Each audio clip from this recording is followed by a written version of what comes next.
Moving on to the next big Star franchise. A lot of announcements have come out for Star Wars. So Lucasfilm has announced that a movie tentatively called The Mandalorian and Grogu. Like, how cute is that? Is in production.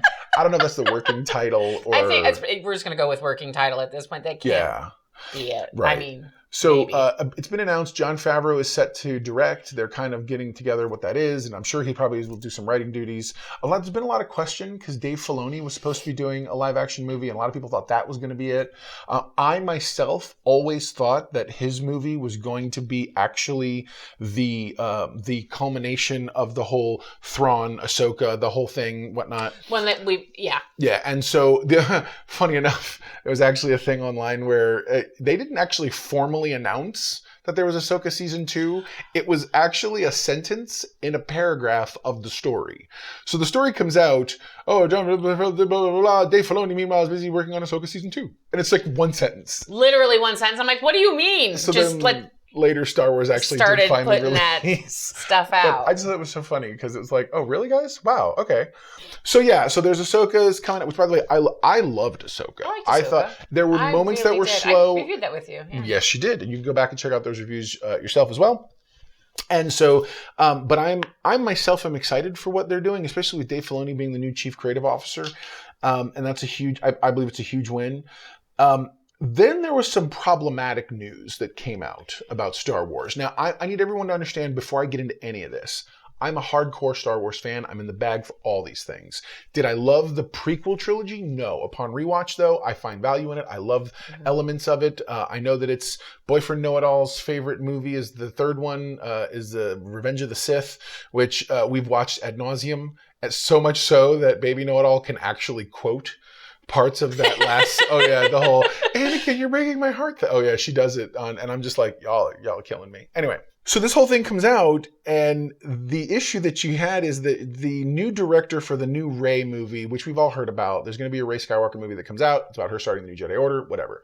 The director, Sharmeen Obaid-Chinoy, best known for, she's a documentarian and a journalist. She's done some really good work, and her announcement isn't an issue. None whatsoever.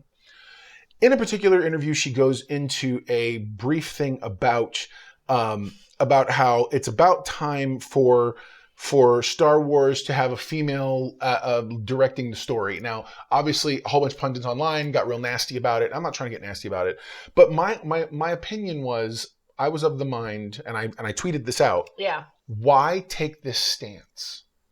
Why feed the fanboys out there who don't need help getting inflamed and upset about nonsense? Why take a gender stance? Here's the thing. I don't care whether you're man, woman, trans, or you identify as anything you want. I don't care. Those things do not bother me. Make me a good freaking Star Wars movie. You make me a good Star Wars movie, I could care less about any of that nonsense. So don't sit here and say, it's about time a woman did blah, blah, blah. Go make me a good Star Wars movie. That's what I want to see. I want a good Star Wars movie. And then, because right now, the entire franchise is looking super weak. It's looking very weak in a lot of corners. Now, obviously, like I just said, I liked Ahsoka. The numbers don't meet out for Obi-Wan and some other series that come out. Book of Boba Fett was met with lackluster at best. Mandalorian was really good, and then suddenly has kind of had some waves. So just make a good thing. As a feminist and as a woman, and I am also a card-carrying feminist, what are your thoughts on her quote and the stance and the position she took? Well, after further review, upon further reviewing the play, the comment was actually more towards the fact there hasn't been a female director of a movie. We have a ton of female directors that have worked on stuff for Star Wars. I mean, that's true. But a woman has not directed that. Okay, that's fair. Again, however, I will say this is my only concern. This director is very, what's her name again? I can't. I'm sorry. No, you're good. You're good. I moved away from it. Sorry, Sharmeen Obaid-Chinoy. Thank you. She is very well known for her documentary work, her journalistic work. She's won tons of awards. Right. I mean, she's very talented. Translating her documentary type stuff and journalistic stuff, which she has Emmys and Oscars for. Right. To, we're going to do a Star Wars movie now. Yeah. Doesn't sit real well with me. But I hear you. Come to find out, she did direct 2 Marvel MCU. She did 2 episodes of Miss Marvel. Sure. Right. So she knows what she's doing. Right. I'm nervous. Again, I think it just goes back to give me a good Star Wars story now. Yeah. And the ones that I've been liking, like Andor, I really liked Rogue One. Those kinds of movies that were outside of everything else. Mm-hmm.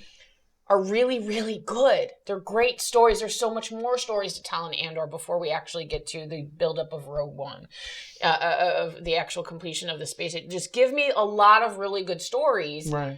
Especially, because the character of Rey was given such a, I wasn't fulfilled by knowing Rey. There was nothing there to make me love Rey so much. There was nothing to really. So, and part of that comes from, and that's that argument about a hero's journey and whether or not she. Mm-hmm. That's the Mary Sue argument. I do not subscribe to the Mary Sue concept. I do think a lot of things came easy, but I do feel there's places and ways you can explain certain things, and I think you're getting good storytelling overall. It's funny. I liked the sequel trilogy, each movie individually. I liked The Force Awakens as its own thing. Yes. I liked the second one that Rian Johnson did as its own thing, meaning not connected to the first and definitely not connected to the last. The last one, I wish I could have seen whatever it was the continuation of, because it wasn't the continuation of the first 2 movies. And that last one, again, by itself was good. Each thing by itself as a standalone was great. I feel like as a whole, it really suffered.